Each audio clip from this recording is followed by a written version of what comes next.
Bizi beharrak dakartzan obligazio guztiez, ez da erraz eta xamur jolaserako astirik izatea. Dena den, jolastekotan ere, jostailuak norberak egin beharko ditu. Hemen ezpaitako erregemagorik edo olentzerorik, ez urtebetetze oparirik. Baina, olakoetan, irudimena eta trebetsu izatea beti dira lagun onak.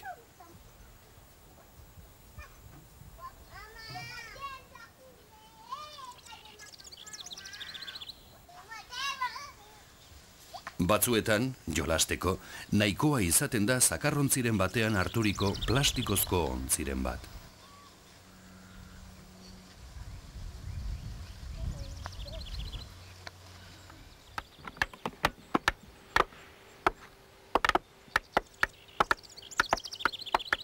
Beste batzuetan, zur zati batzuk eta zuhaitzadar ongi erabili batzuk, aski dira auto zoragarri bat egiteko, ezertxo ere falta etzaiola.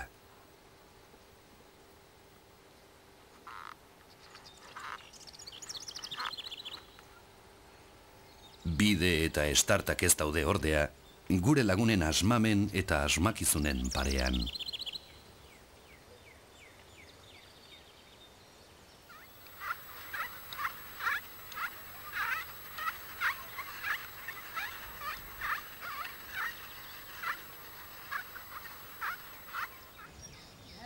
Eta non nahi gertatu ohi denez, aizpa edo arreba nagusiek etxean lagundu behar izaten dute eta ume txikiekin jolastu ere egin behar.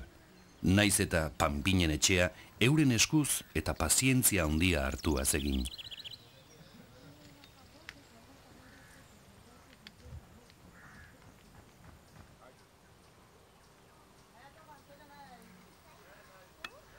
Metalezko txirrindola arrunt bat nahikoa da jolaserako eta denbora pasarako.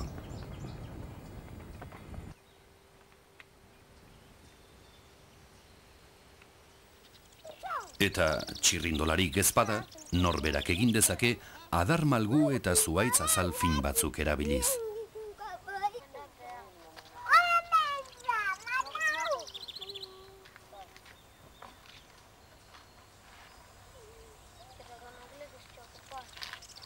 Beste batzuek, han hemenka aurkitutako ondar eta ondakinez baliatuz, eta trebetasun eta adimen handiz, euren auto eta erremolke prototipoak atontzen dituzte, lasterketa bikainak eginez eta irudimenari egoak emanez.